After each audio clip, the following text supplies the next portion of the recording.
Hello and welcome to What are another we? podcast. It has been a while since we have recorded and posted. As always, I'm your host LB. Joining me as always is CT. Evening, folks.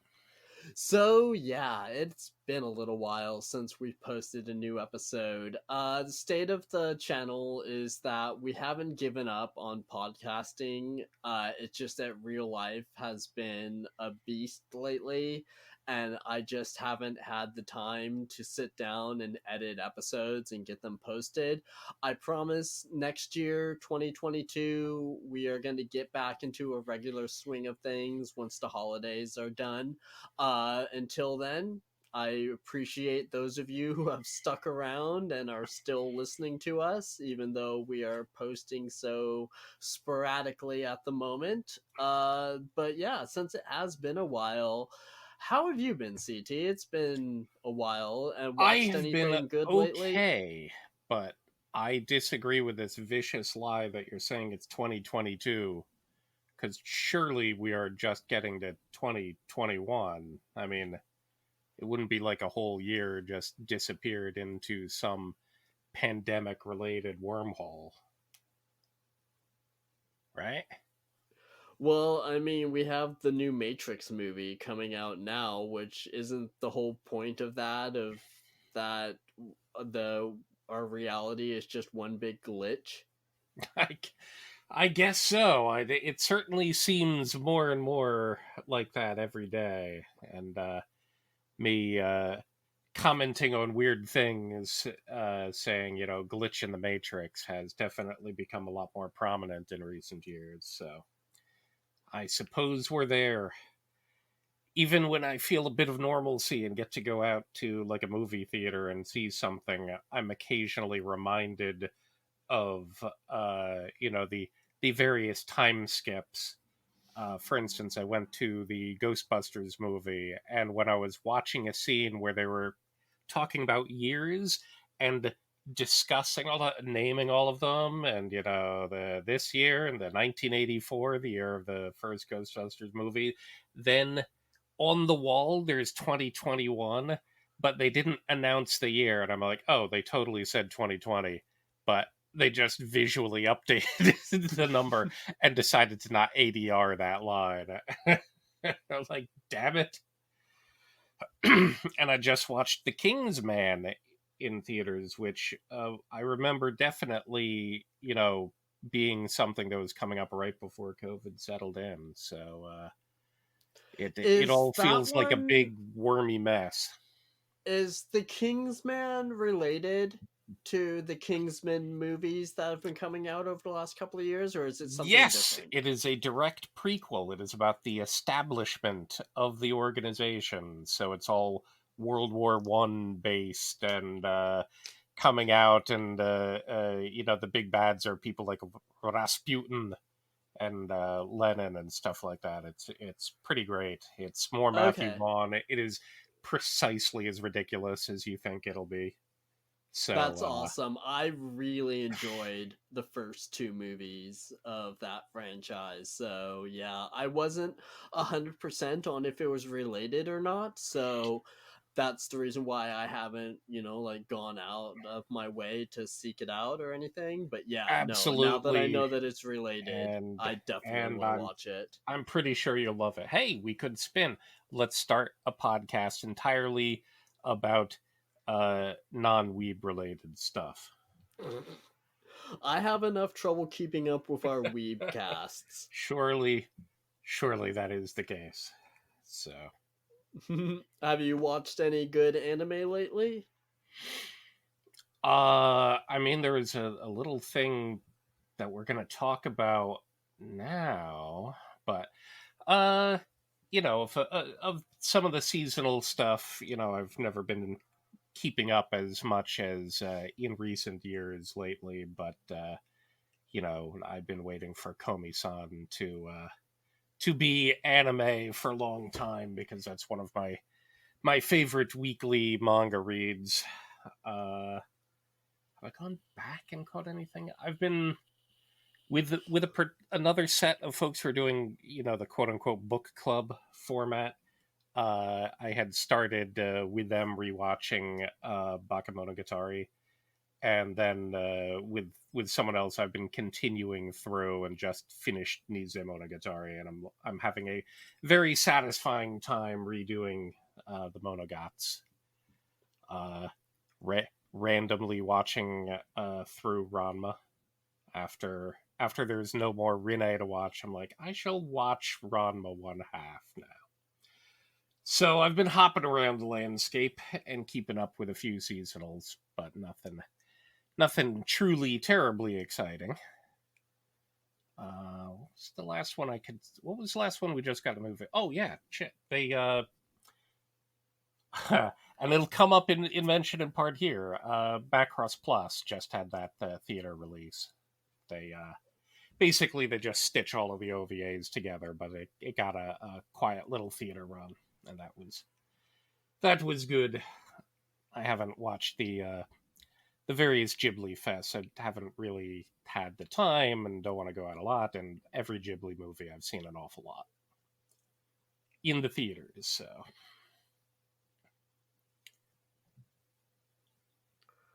Right on. I mean, for me lately, I have recently started dating someone new. We've been together for almost 3 months now. And she had experience with anime, but she also has a whole lot of blank spots. So I've been kind of rewatching stuff with her and kind of filling her in on what's been going on over the last few years. hmm. Hey, that sounds She's familiar. We what should was do a that? podcast. That sounds familiar. We should do a podcast like that.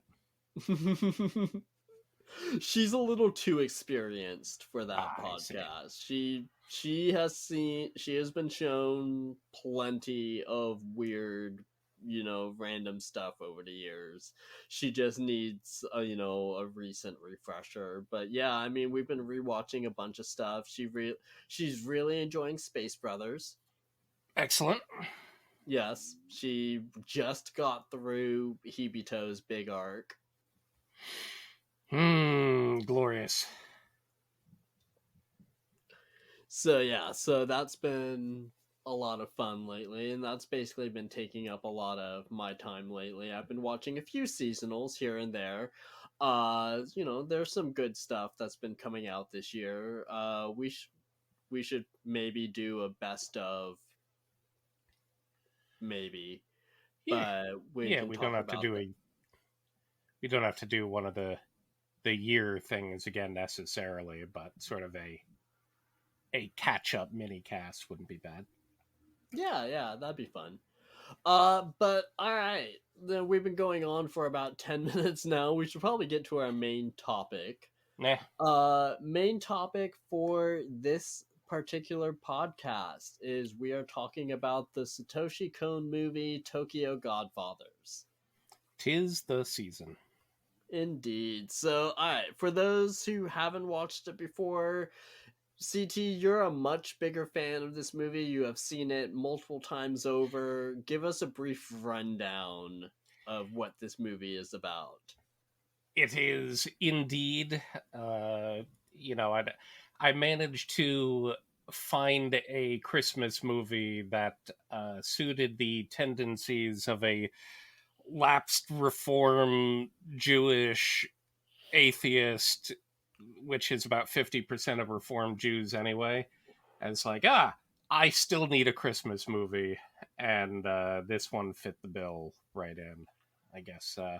I guess previously I had things like Die Hard, but but this, of course, suits my particular predilection. So the format is a bit like, excuse me, the story of the three magi, and there have been many movies about this in the past, including some John Ford ones, classic American cinema. But in this case, what we have are three homeless folk attending a nativity scene at a church for purpose of getting food afterward primarily. And then you start to seep into their perspective of wandering the streets, and that they are fighting with each other, and come across an abandoned infant. And so this becomes a story of them trying to find the mother of this child, and return her, and make good, do something good. And we follow them essentially between Christmas morning and New Year's, and the the level of oddity and tragicomic scenes play out in a wild format to a rather amazing conclusion to it all. But really, there's not a lot to tell about the plot of it so much as the emotion of it. So I guess in this case, since this will have to be done mostly through your lens of following along, since this is your first time and probably my 20th time. I think an important thing to tamp down first, though, because for me this was very much experienced in Satoshi Kon, theatrical order. I'd gone through his works and loved, Perfect Blue and Millennium Actress, and this was his third movie. I'd followed through everything pretty much in order and rewatched a number of them a number of times. So Cone is very much in my lifeblood and has been for the past couple decades. So what has your exposure over time to Satoshi Kon been? My exposure to Satoshi Kon started back when I was regularly reviewing DVDs for my original website. I watched most of Paranoia Agent, and I did not care for it at the time. Partially because of the way it was being released. It was back in the age of piecemealing series.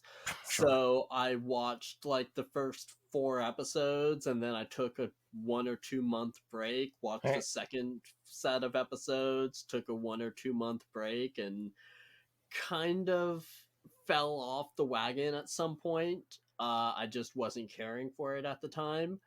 uh, I had watched a couple of his movies. I watched Paprika back in the day, and again, didn't really care for it, but I don't remember it too clearly. Now that I'm an adult, however, now that I'm older than I was then, I've gone back and revisited a couple of his pieces. I saw Millennium Actress in the theater, and I loved it.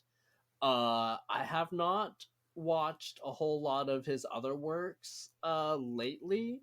This movie, Tokyo Godfathers, was the first Cone movie that I've watched for the first time in a good couple of years. And then, beyond that, I hadn't watched Cone in quite a while. So, my experience with this particular director is kind of sporadic at best. and and hopping around, but certainly right. It feels like someone who you acclimated to over time, and in fact, you were. For me, it's there's all of his works I generally love, but like some of his strongest and most powerful were literally what he started with. You didn't mention Perfect Blue, so I'm not sure if you have watched Perfect Blue. I have not yet. Oh my, we will definitely have to fix that. Oh my god. Um uh, excuse me.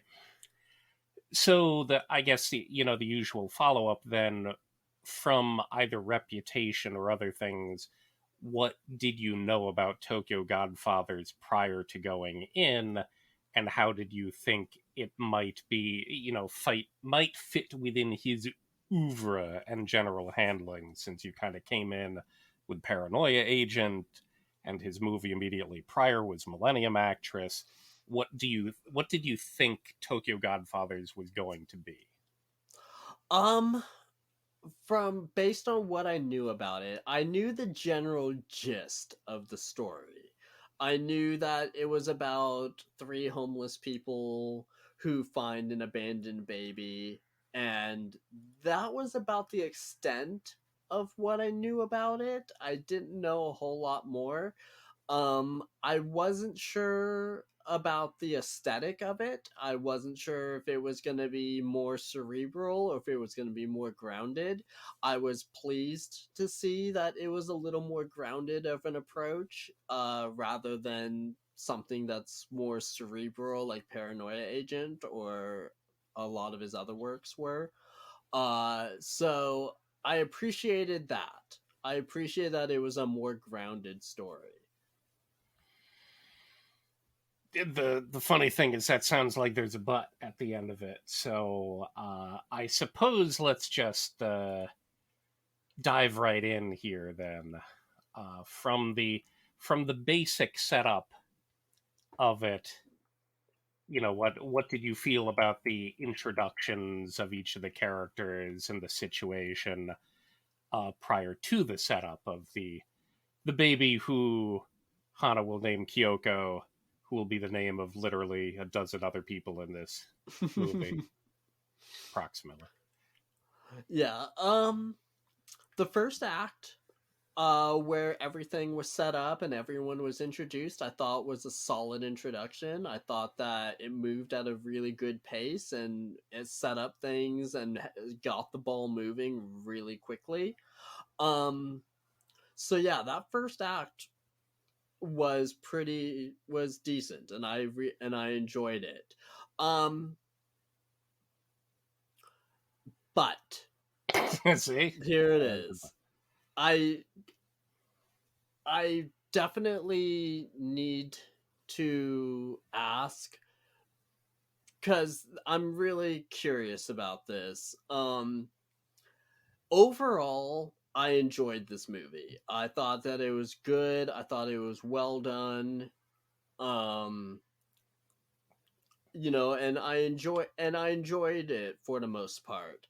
However, the way that you described this movie to me and the reverence with which you spoke about it every single holiday season when you were trying to convince me to watch this kind of had me expecting a little bit more from this movie.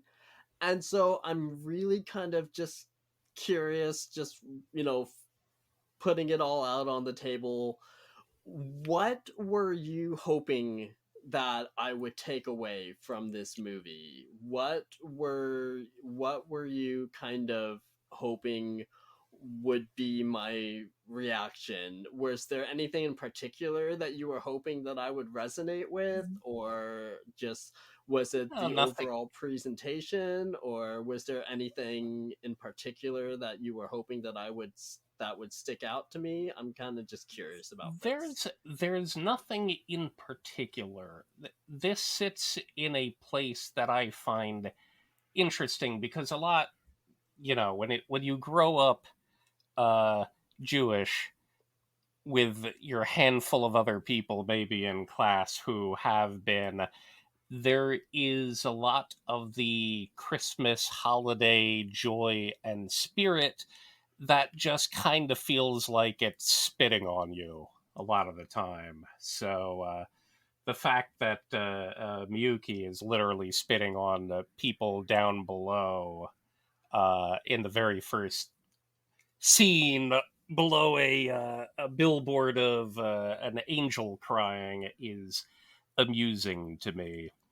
Uh, part there are parts of this I've always found the anime's adoption of sort of Christian imagery and things like Christmas to be interesting to a bystander to it. because I am certainly not religious in any capacity. Uh, I have felt, rather rolled over by the general Christmasification of it, and the way that anime tends to handle, uh, uh, you know, Christian iconography and other things. It's very non-religious. It's very unfamiliar. It's very like, oh, here's a little bit of interesting flavor. I mean, we watched Chrono Crusade for one of these.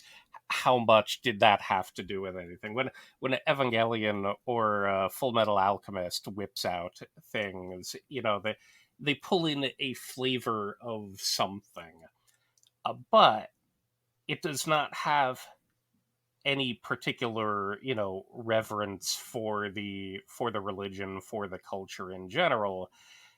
And I liked the reframing of something that was still in many ways very hopeful and spiritual on sort of a meta level, what they're doing, but the frame of reference is through three of the lowest people in society, not wise men, not people carrying riches, not anyone going to discover the child of anything, but they get incorporated into this mythos, but with a very grungy urban aesthetic, and yet in the end it's just hopeful and uplifting. It brings the stuff that you're usually supposed to draw out of the holiday season, but it does it in a way that became more consumable for me in particular, because it's through anime, but in many other ways because it's involving people who are not a part of the tradition and wouldn't be, and people who you can actually root for because they've been rather screwed over by society in general, and you're simply hoping for them, and the fact that everything just sort of goes in their directions as part of this entire journey, and does it without feeling cloying, but instead still feeling very comedic and interesting, yet empathetic and other stuff.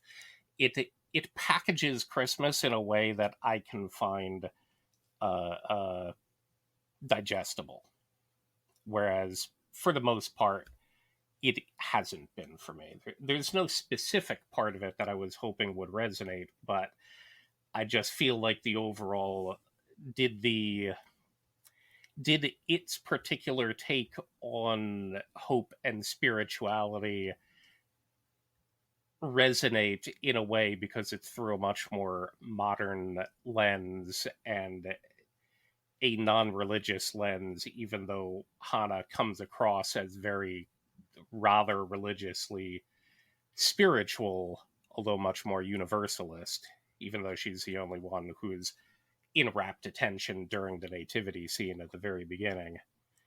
And of course, there's the other thing where, for the most part, the found family aspect of any well handled work, I think, is appealing on its own. And that's literally what these three are. But again, it's not some wayward souls meeting each other on a spaceship and becoming bounty hunters together for a while until a few of them kill each other. It's it's not your normal one there. It's grounded, it's grungy, but in a way that makes it a lot more meaningful, that uh they work, you know in a family dynamic with each other. But I understand that, similar to another anime that we haven't come back to yet, or other things, this probably has more of an ability to summon up things that you simply find too, I don't know if depressing is the right word, but too stressful in certain ways, or hit home in the wrong way, that makes it unable to enjoy it from others. I certainly don't. I empathize with the characters, but none of the particular badness of the situations resonate with me. Being closeless or home to close to various levels of abuse, being having an attempted assassination. Uh, so I understand that it can be torqued around by what's going through. So I'm not sure I had any particular expectation, except that there are certain things that I will share because I love them a lot, and I simply hope that someone else also will. And I've found a lot who do, but there are, every taste is personal and every experience is unique, so not everything is going to resonate in the same way. But that's kind of the long and short. I obviously didn't chat about a lot of the specifics of it, but that's the top level of what I love about it. Okay, yeah, I mean, like I said earlier, I enjoyed it. There were parts of it that I'm not sure if I'm interpreting them correctly. So, but the way that my brain kind of interpreted them may turn me off a little bit, but again, I'm okay, let me bring up one example just so that you can tell me if I'm like Sure. just completely Yeah. off base. Ask Uh me anything.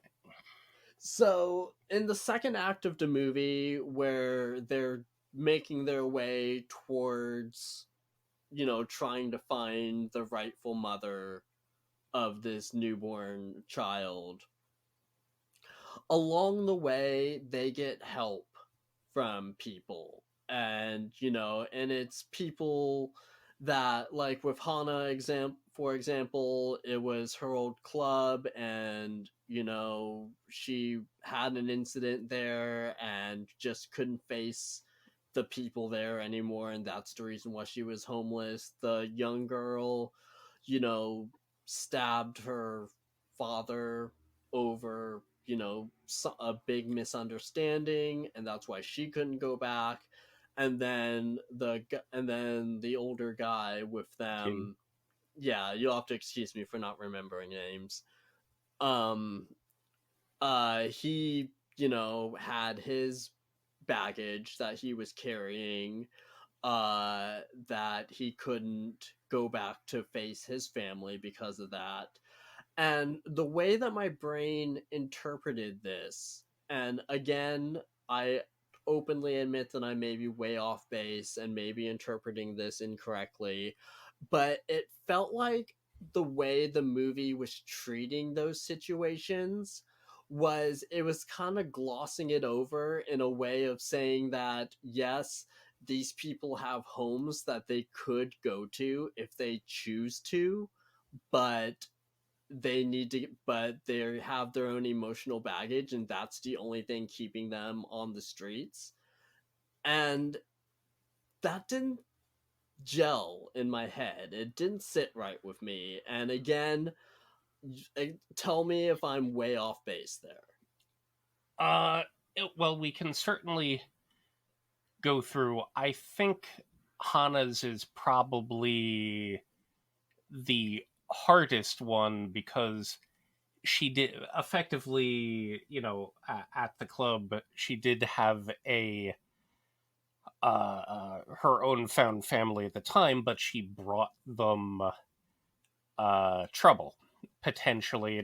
It seemed implied that it was someone who could have brought down trouble to the club, and so she stayed away from them to not continue to bring trouble there. It's obviously written off a bit, but if you feel that you have potentially, and a lot of these folks are vulnerable community folks, so if you feel like you have brought danger to them, then you will keep yourself away because you have felt bad.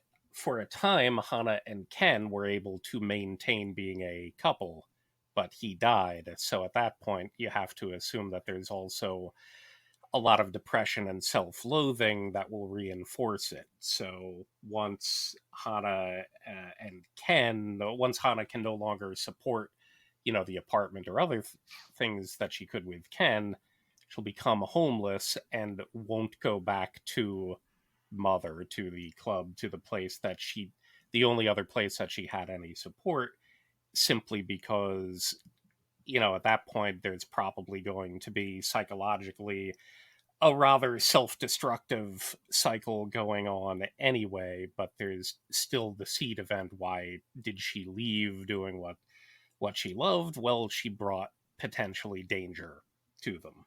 And at that point, when you lose the love of your life, then you're going to go down in a spiral. So I don't think that, even in the situation where she largely had a better uh, uh, environment to potentially go back to, I don't think it was glossing over, well, why didn't she just go back? She was able to continue existing on the street for a while and wouldn't be making trouble for anyone at that point. Uh, Miyuki's version would just be fear. She hasn't been on the street all that long. It's only been 6 months, but obviously she was, terrified and angry. There was a lot of pain and hurt from her general home life that lashed out, and she stabbed her father, a police officer. So after that point, she's just terrified of her home. It's not like she could go back if she thought that, you know, her father didn't respect her and got rid of her cat as like the only source of happiness that she had at her home because he just found it annoying, and she reinforced it by basically trying to kill him. That's Hmm. also not an easy situation to say, well, I can just go home. We, that part of it is the long arc that you get the most things in during the movie. And again, maybe she would try to do it at some point. It seems to be implied that she's made a few attempts, but is too sad and unsure and terrified of what could happen. That's a real big screw up. Uh, Gin's situation, I think, is just the most literal of it, because there are a lot of homeless men in Japan who became homeless simply due to personal shame, gambling, getting over their heads and gambling, drinking problems. It That seems to be very much literally what happens in Japan a lot. So that would be the most understandable situation. And he wouldn't have had an easy family to come back to, but there's a lot of honor culture stuff going on, but there's also, just a particular type of shame that will keep you from it. And either, I mean, how often do you hear stories about suicides and other things, whether it's the working yourself to death side or the shame side? This would be another one. It's just like, I cannot be with my family anymore. I have brought shame to them. There are people looking for me to reclaim gambling debts from, and so they just disappear in Tokyo or somewhere else in the country and stay homeless, even though, yes, they could return to their family, but it's very much another level of psychological lock-in at that point. So I don't Okay. really think any of them were glossed over or trivialized. I think some of them are much more recognizable to the culture, uh, uh, and I don't find them unreasonable or treated poorly. I'm not sure if that helped reframe things a bit to chew over them. Yeah, yeah. Yeah, like I said, I was fairly certain that I was misinterpreting it. Um, so, that does frame things a little more clearly for me. It helps it gel a little bit more. Um, so yeah, so I definitely, can see the points there. That's a little more clear now. Uh, the other part that I had a little bit of an issue with, not quite as big, but the closing moments of the movie. I was really the way that it was building up and the way that the climax kind of happened is I first off the climax was amazing with the mother up on the roof and with the baby and the revelation. Yeah, very well done. Did not see that coming at all. Um the closing moments of it, however, I was expecting a little bit more of a tidy resolution. It kind of felt like that's what they were aiming towards, and then all of a sudden they just stop with the young girl being reunited with her father unexpectedly in the hospital, and then it goes to credits. And there's no epilogue. That's just the way they choose to end it. And that didn't sit entirely great with me. I know, this is kind of a personal preference thing, but I really would have preferred a little bit more tidy of a resolution.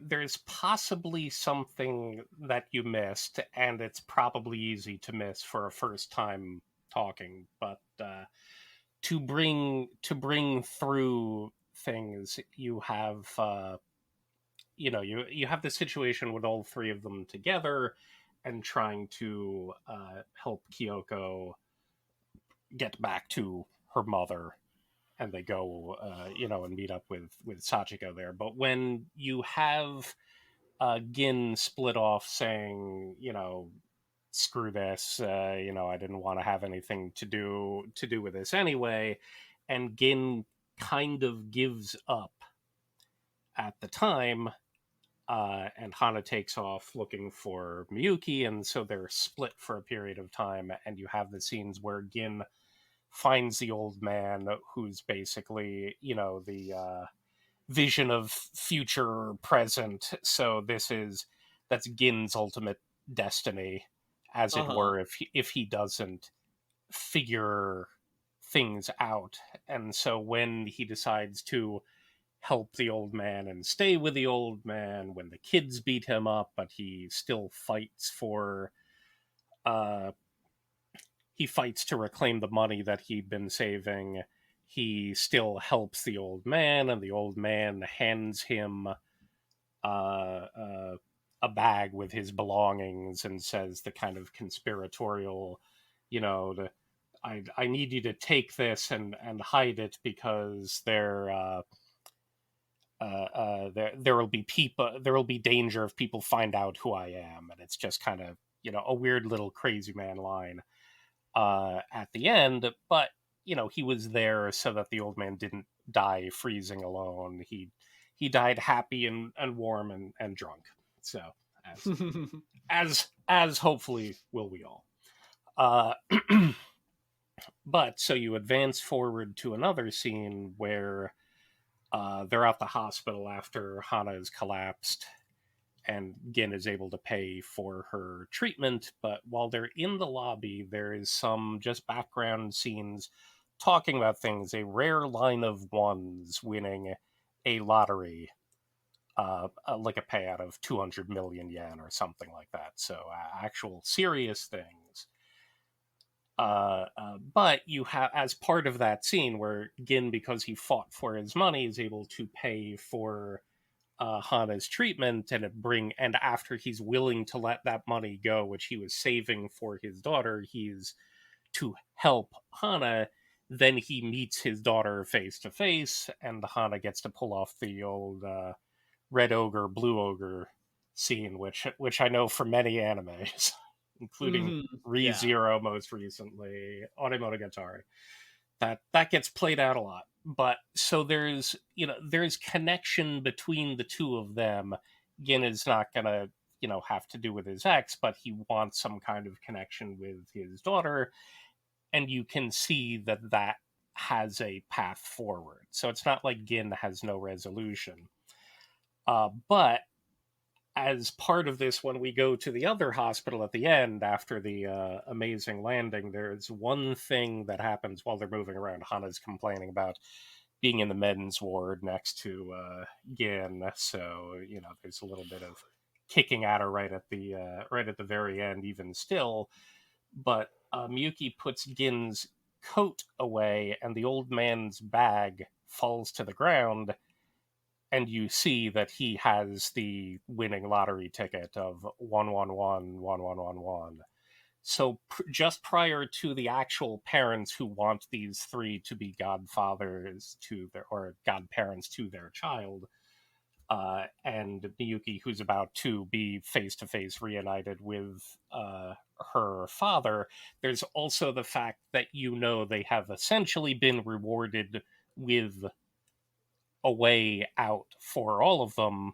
Together or not, Hana and Gin can certainly do something, but effectively they also have $2 million sitting there on the floor, which they will certainly figure out after the credits roll. So we Okay. have another level of something where it's like, oh, okay, that's nice. And of course, it's the whole series of events and the characters doing the more empathetic things. It's following a more righteous path, as you want, whether you want to call it that way, but being better people and being willing to make themselves better, because all of them have largely been leaving themselves down in their homeless psychological funk. So being able to decide to change uh, the whole chain of events brings something that can bring them out of it at the end. So you indeed don't have a specific direct aftermath for Gin or Hana, but you know that technically all three of them have effectively come across a lot of money and can bring themselves out and make something of themselves. And Miyuki has been reunited with her father after also finding out that it was a misunderstanding, and what she's been terrified of the whole time. There's obviously a lot of bad home life that was there, but it didn't extend as far as getting rid of her cat. And it also reveals that her parents want her home. So you get to have the come up the express one between the two of them, and you've been bouncing off it because she and her father see each other on the trains and she freaks out and runs, but she Mm. tries to call him later. So that's Miyuki's arc that's running through, and Gin and Hana have more history, and you get a bit more in sort of backstory telling, including when Gin is busy lying to them. So in a way, the best scene between them is with Gin and his daughter Kyoko in the hospital, and after Hana effectively sacrifices herself, believing at that time that it would be. It's like, okay, I have given Gin a way out, and I will go back to the homeless thing. Now, maybe she might consider going back to Mother's at that point. They already had a good scene in that regard, and she knew that she also had some path out. But they could, you still got the depth of the caring between those two characters specifically at that point, and both of them have a way out, and both of them are given effectively a gift at the end. So I don't think there's much. I don't think there's much more resolution that we need technically from it. There's always, you want an afterward where you see more better for the people you like, but I don't think there's any unclarity as to what will happen, and it's not like Miyuki was given her gift and the others were not. It just doesn't all happen at the very end. Okay, yeah, that makes sense. I did miss the lottery ticket. So yeah, so that makes a little more sense now. So I guess flipping back around, we can just chat. What were some of your favorite scenes, or least believable coincidences, or funniest running jokes? What brought the most joy from the comedic aspect of it? Because I think For that's one of the things that struck me the most. Just to sidebar about Cone, because of how dark and truly psychologically weird Perfect Blue is. The structure of the movie is completely disjointed, and you basically can't trust anything that's going on. And that's rather like Millennium Actress. There is sort of a failure of memory and other things. There's a dream state that's running through it the whole time, and you're busy, just kind of floating through a panorama of things happening that you're trying vainly to keep up with. Uh, and then you would expect something similar there, but I guess Cohn had largely free reign and was like, "Well, I'm gonna do a grounded comedy now." Although grounded simply because there's not, the out there that he'd been doing before. Obviously, it is still out there in other ways, but it's very much another modern urban Japanese treatment, but in this case, a weird kind of religio adventure comedy. Uh, and so part of what I love about it overall is that even when things are getting real screwed up here and there, the comedy through lines that go on are done very well, even sometimes when it's right in the middle of like a shooting scene. So I will cede the floor again so that you can pick it up. I just had to frame. Yeah, no worries. My favorite parts of the movie, I mean, there were little bits just here and there. I couldn't choose like a running gag or anything like that kind of stood out to me, but I mean, the first thing that stood out to me that I really liked um was that I really enjoyed how it was telling a story from the perspective of people who normally don't get a voice, in particular three people who are homeless and one person who is a sexual or gender minority. That's not something that I'm used to seeing in anime, period. It doesn't, it's been becoming a little more prevalent over the last few years. But back when this movie was made, I can't think of another example of an anime from that era that had, representation like this movie did. And that really stood out to me as a really bold choice. Certainly concur. Cone, of course, pushed basically female leads in all of his films, Yeah. and this one in particular is almost 20 years ago. Oh my god, that's hard to think about, but almost 20 years ago. And Hana is, the strongest person out of all of them, and effectively two of the three leads in this case are female.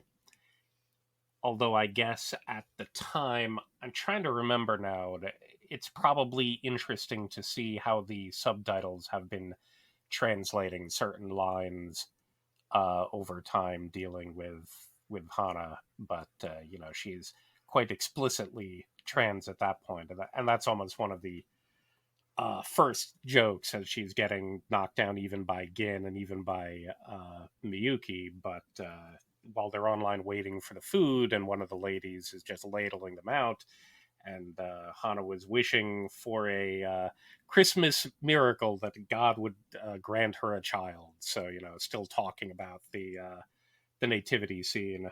And then after they've found Kyoko and are trying to decide what to do, and they're wandering through a train tunnel, that same lady is coming down an escalator and sees them and sees Hana holding and cooing over an infant.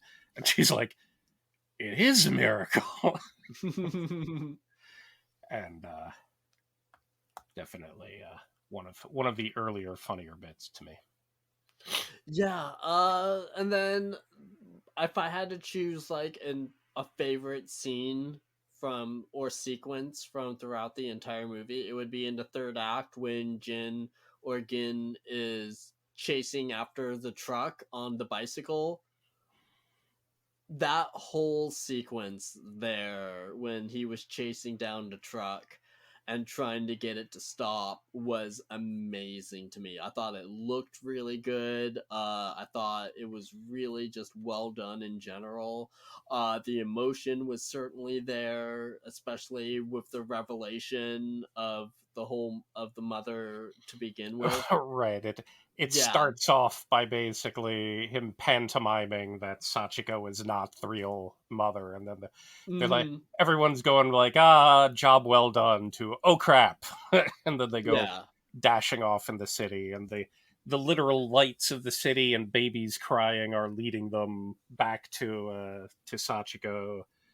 And then, of course, as Gin is taking off on the bike, Hana interrupts you get the taxi driver replay again. Hmm. So we've seen that same taxi driver who drives cab 12-25, by the way. So I liked the use of amusing Christmassy numbers throughout as well, along with the angel motif, which constantly intrudes, but then almost acts like hitting on the taxi driver, but it was just to butter him up, because it's like, we don't, and who's very forgiving when we don't have the fare. Yeah, And yeah. just turned into chase that thing, and or again falls back on the bike and is holding onto the taxi and gets pushed forward by the taxi driver freaking out, and then gets in the car. The car crashes into the building. He's thrown out and uses his body to shield the baby. Everything is just ramping up more and more towards the climax. Uh, but you notice that in each of these scenes, along with part of it, I mean, they run around. Someone gets shot protecting another guy. They're dealing with harassment and an irascible drunk and a little konbini, and everyone goes outside to argue, and then an ambulance crashes into it, which would have killed a bunch of them. they Uh-huh. they take a tumbling truck out and get up and are fine from it. There's a level of Warner Brothers esque cartoonish indestructibility going on here.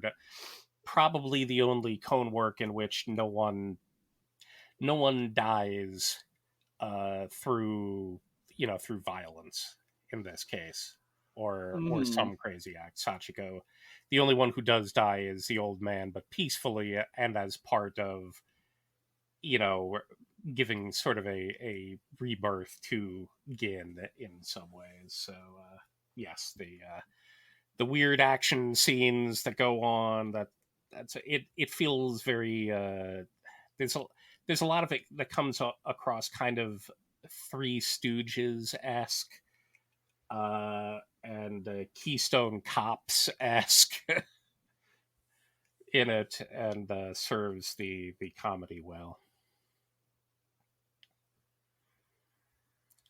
Yeah, if I had to choose like a favorite joke in general, it would just be that poor taxi driver. I couldn't choose like a favorite bit that he was in, but that poor cab driver just had the worst night. But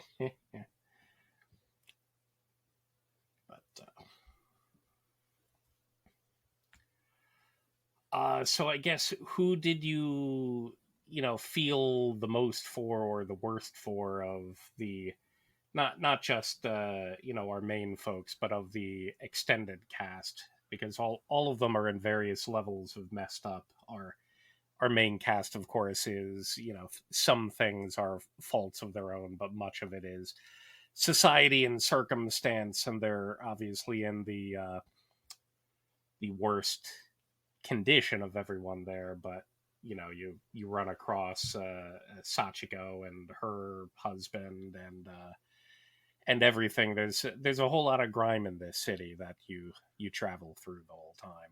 So I guess who amongst the characters are you least empathetic towards versus enjoyed the most?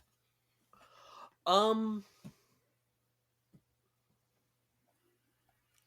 it's hard to say if there's a character that I empathize with the least. I mean, because everyone in this movie was messed up enough that I couldn't just, turn a blind eye and say, oh, they had it coming or whatever.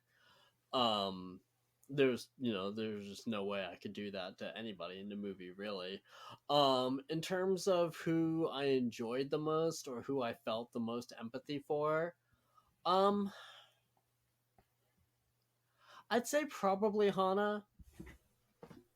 I think that's probably where most of my empathy was, mostly because, again, uh, it was a trans woman who, had a life and then lost it through various means, that none of which felt like it was particularly her fault. Um, so, I'm not saying that the other characters Had it coming. had it coming or that were deserving of their misery. But Hana, I think, is the one who stood out the most. I think that's a rather universal appreciation. Uh, Hana also ends up being, I think her personality crosses the most levels, and of course she starts with a bit more hope and grace than the others as well, but there's a kabuki like comedic quality to Hana's facial expressions, a bit more than Gin's and a bit more than Miyuki's. All of them have their moments, but there's a lot of it. Even the way certain things, like her running later, is conveyed in animation. That she's definitely larger than most of the other characters in the movie, and in many ways, the emotional center around which you can most effectively ride.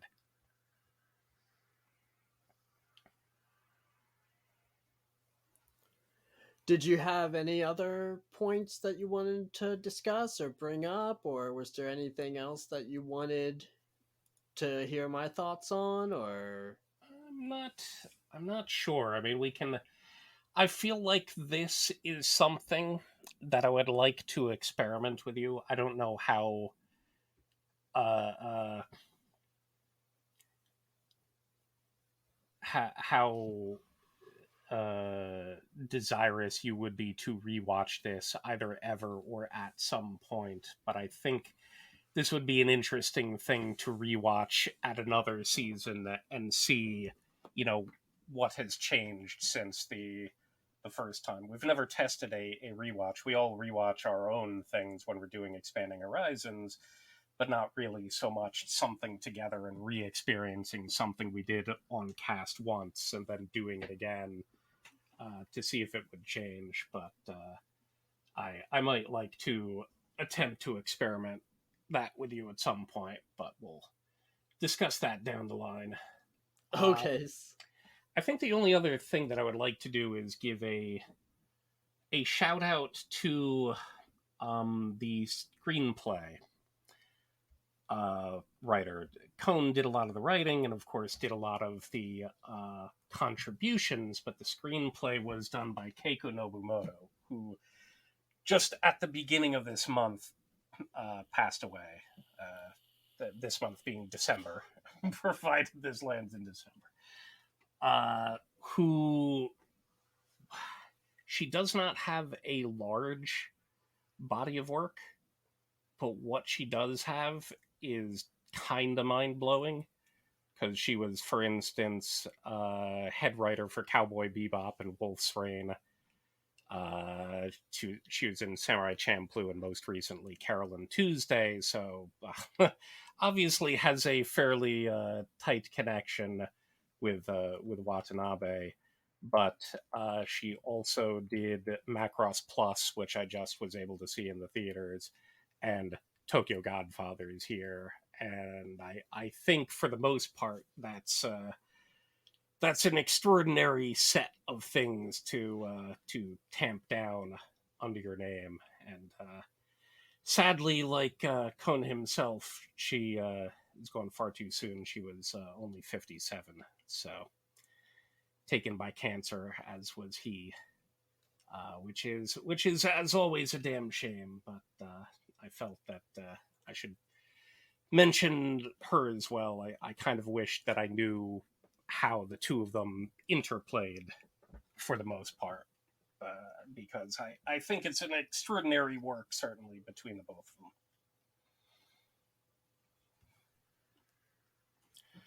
I'm fine leaving it at that, unless you have anything else you would like to share. No, I think we can wrap things up at that point. As mentioned, I am hoping that by the time you all are listening to this, December 2021 has not concluded. However, like I mentioned at the top of the show, is real life has just been a beast lately. Um I am sincerely hoping that I'm able to get this up, but if this is up in January, or even later than that, I sincerely apologize. But hopefully, I can get this up before the end of the year. Okay. So, all right, on that note, thank you, CT, for joining me for another fun discussion. It was a blast as always. Thanks. It was fun times. And thank you to all of you for listening to this and sticking it out with us, even though we haven't been posting as regularly. I hope that you will have a great new year, and I hope you'll continue listening to us. So have a great time, everybody. Happy holidays, however you choose to celebrate. Happy New Year, and we'll see you in 22.